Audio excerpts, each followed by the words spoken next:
2019లో జగన్మోహన్ రెడ్డి ఒక్క ఛాన్స్ అని చెప్పేసి అధికారంలోకి వచ్చి అధికారంలోకి వచ్చిన తర్వాత ఆయనేదో రాజశేఖర్ రెడ్డి కుమారుడు, రాజశేఖర్ రెడ్డి గారి పాలనలాగా ఉంటుంది అనేటువంటి ఒక భ్రమతో ప్రజలు అవకాశం ఇస్తే ఇచ్చినటువంటి అవకాశాన్ని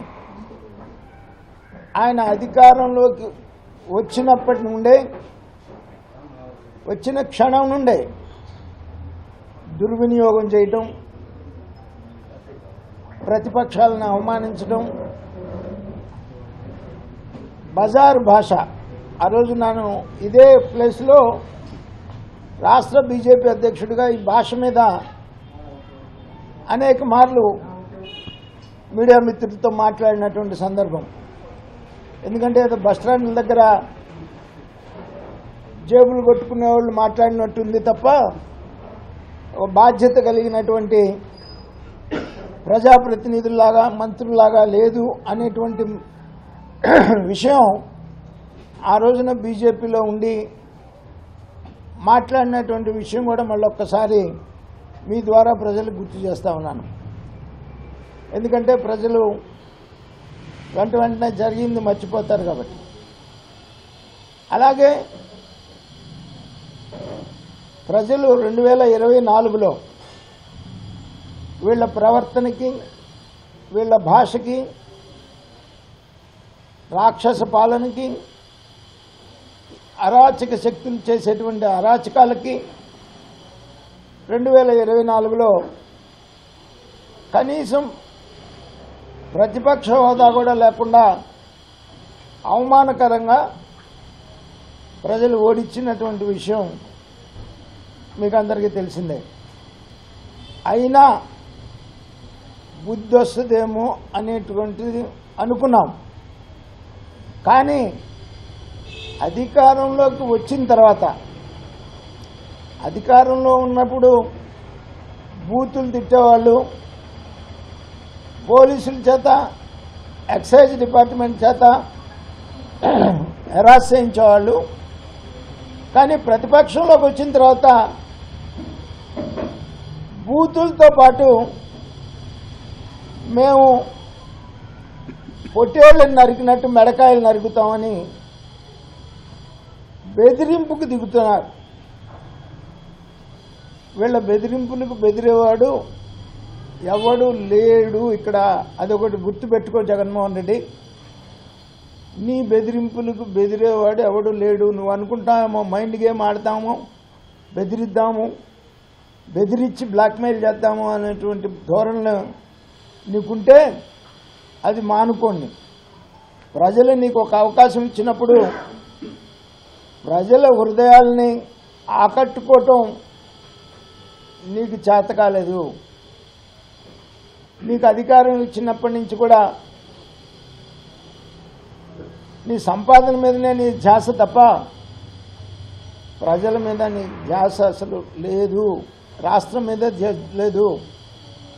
ఇంకా ఎంత సిగ్గు లేకుండా మాట్లాడుతున్నారంటే ఇంకా మేము 3 రాజధానులు కట్టుబడి ఉన్నామని అన్నారు.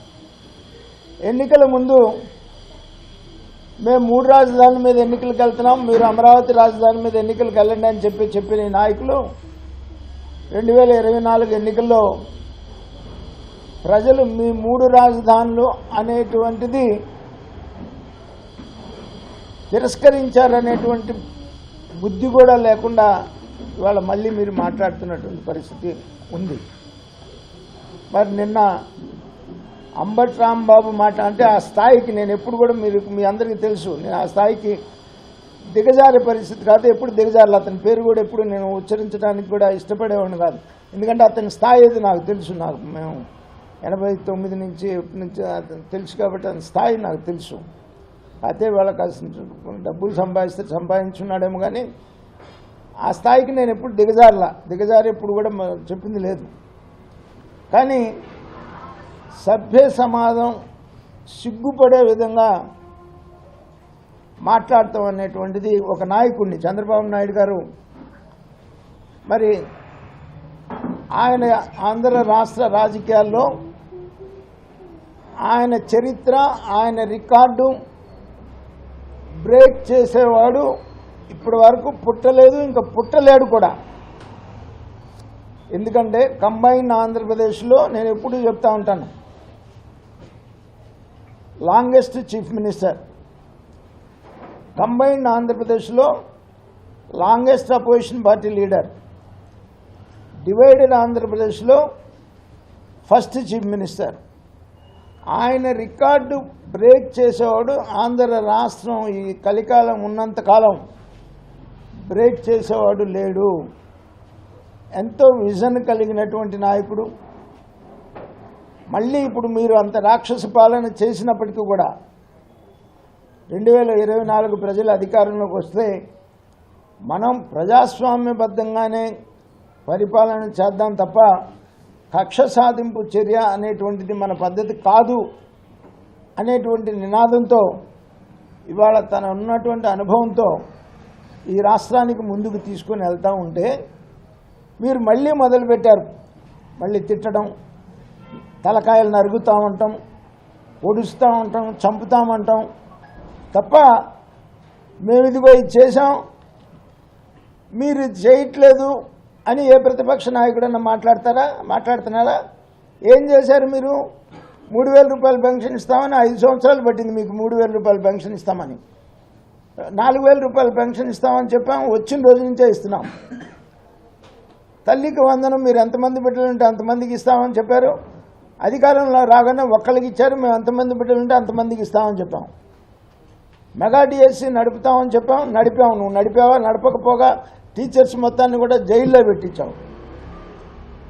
అన్న క్యాంటీన్లు మళ్ళీ పునరుద్ధరిస్తామని చెప్పాం. 10 మందికి పేదలకు అన్నం పెట్టేటువంటి అన్న క్యాంటీన్లు మీరు రద్దు చేశారు. మళ్ళీ అధికారంలోకి వచ్చిన తర్వాత అన్న క్యాంటీన్లు నడుపుతా ఉన్నాం. సంవత్సరానికి 3 సిలిండర్లు ఇస్తామని చెప్పాం, ఇస్తా ఉన్నాం. స్త్రీ శక్తి ప్రోగ్రాం కింద ఉచిత బస్సు సౌకర్యం కల్పిస్తామని చెప్పాం, కల్పిస్తున్నాం. ఎవరు మోసం చేశారు? జగన్మోహన్ రెడ్డి ప్రజల్ని ఒక్క అవకాశం అని చెప్పేసి నువ్వు మోసం చేసావా? ఎన్డీఏ కూటమి మేము మోసం చేసామా?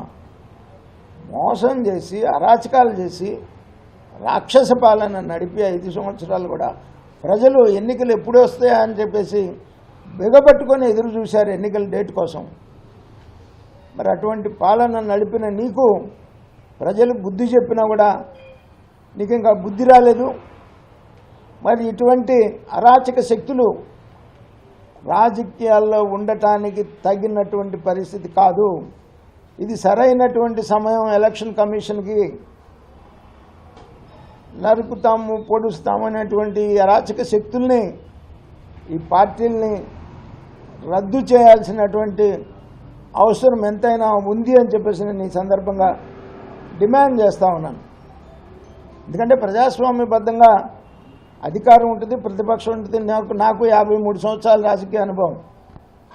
53 సంవత్సరాల రాజకీయ అనుభవంలో ఇటువంటి అరాచక శక్తులను ఎప్పుడు చూడలా. నేను ప్రతిపక్షంలో ఉన్నాం, అధికారంలో ఉన్నాం.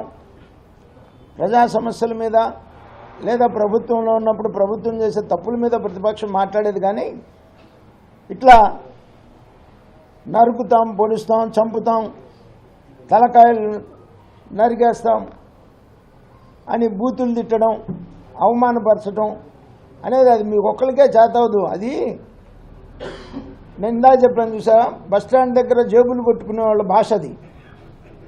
ప్రజాప్రతినిధుల భాష అది కాదు.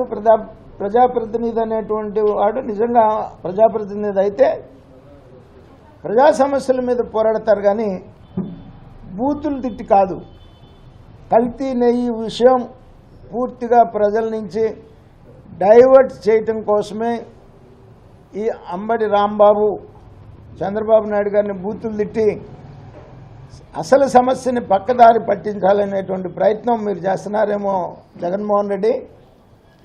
కానీ ఆ విషయం ఆంధ్ర రాష్ట్రంలో ఉన్నటువంటి, ఆంధ్ర రాష్ట్రమే కాదు ప్రపంచవ్యాప్తంగా ఉన్నటువంటి ఏ హిందూ కూడా మీరు తిరుమలకు చేసినటువంటి ద్రోహాన్ని జీవితకాలం మర్చిపోయేటువంటి సంఘటన కాదు. ఎందుకంటే మీరు అధికారంలో ఉండగా హిందూ దేవాలయాల్ని, తిరుమలని ఎంత అపవిత్రం చేసేవాళ్ళో మేము ఆ రోజు బీజేపీలో ఉండి మాట్లాడేవాళ్ళం. విగ్రహాలు చేతులు నరికి కాళ్ళు నరికి విజయవాడలో డంపింగ్ యార్డ్లో విగ్రహాలు తీసుకెళ్ళి డంపింగ్ యార్డ్లో పడేసి ఎంత అవమానపరిచేవాళ్ళో తెలుసు. అయ్యే హిందువు కూడా మీ అరాచక శక్తుల్ని మర్చిపోయేటువంటి పరిస్థితి కాదు. తిరుపతి లడ్డు విషయంలో జరిగినటువంటి అవమానం, కల్తీ, ఈ సమస్యను మీరు ఏ రకంగా పక్కదావ పట్టించాలన్నా కూడా పక్కదావ పట్టేటువంటి పరిస్థితి కాదు. మీరు అనుకున్నారేమో బూతులు తిట్టి అంటే మీకు మొదటి నుంచి కూడా అదొక అలవాటు. బూతులు తిట్టి పక్కదావ సమస్యల్ని పక్కదావ పట్టించేటువంటి అలవాటు. మీరు బూతులు తిట్టినంత మాత్రాన ప్రజలు మర్చిపోయారు అనుకున్నారా? మిమ్మల్ని 24లో వదల్లా ఎంటాడి తరిమారు మిమ్మల్ని. అప్పుడు కూడా ఇంకా మీకు బుద్ధి రాకపోతే ఎట్లా?